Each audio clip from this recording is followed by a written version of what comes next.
welcome to the vlogging pod. We've talked before about presidential immunity, how the legal system often shields presidents from prosecutions for actions they take while in office.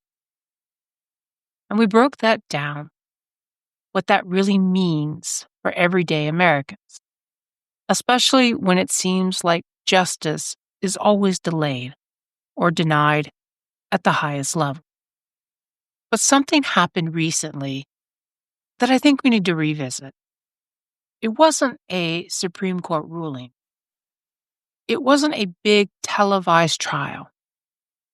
It was actually just one comment made by a press secretary during a media interview.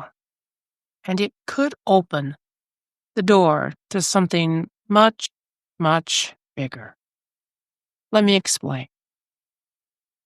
So, the press secretary for the president was asked about a crypto fundraising dinner, a private event where donors, some possibly foreign, reportedly paid a lot of money to gain access to the president. And when asked about it, she brushed it off by saying it was done on his personal time. At first, that might not seem like much, but here's why it matters. The Supreme Court has already ruled that presidential immunity only applies to official acts. So, if someone openly admits that a certain action, like hosting a private dinner for investors, is personal, then that action could legally fall outside the immunity shield. Now, I'm not a lawyer, and I won't pretend to be one. But I did read through the opinion from Trump versus the United States issued by the Supreme Court last October. And here's what stood out. They said clearly there is no immunity for unofficial acts. Let me repeat that. No immunity for unofficial acts. And they even gave an example.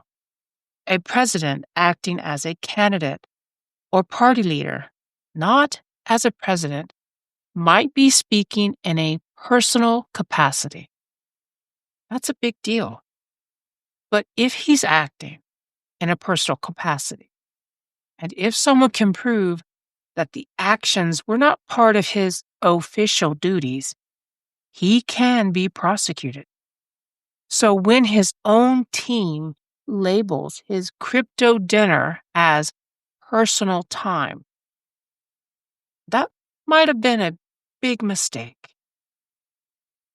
Shortly after the press secretary made that comment, the president posted on social media, trying to reframe the dinner as some kind of patriotic economic event, saying the U.S.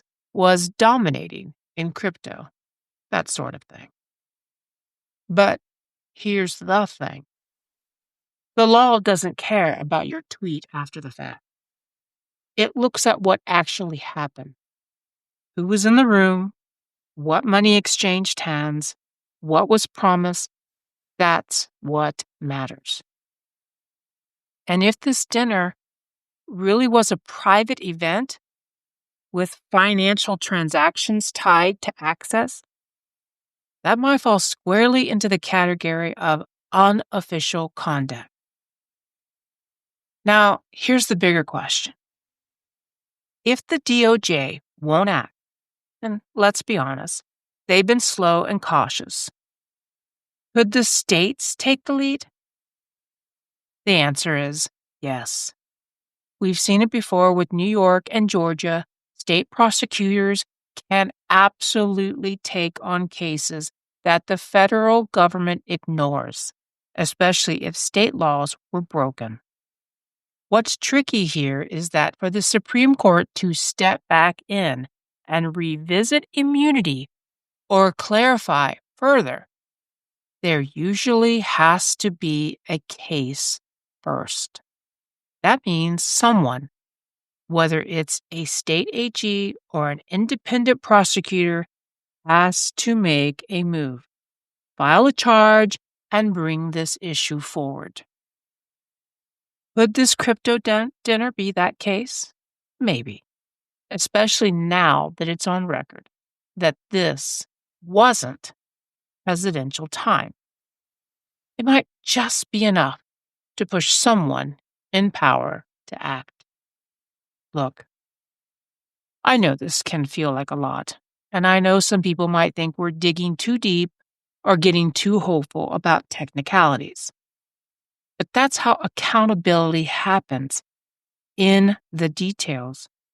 And the more we understand the system, the more we can pressure it to work the way it's supposed to. So I'll leave you with this. Justice doesn't always come crashing in through the front door. Sometimes it slips through the cracks because someone somewhere said the quiet part out loud. Tonight's podcast comes from Trump versus United Supreme Court Opinion 2023. Analysis of Presidential Immunity and Unofficial Acts, SCOTUS blog. ElectionTruthAlliance.org. Research and data on potential election misconduct. University of Michigan, Dr. Walter R. Mebrain Jr., an expert in election forensics. Thank you for listening, as always. Until next time, bye-bye for now.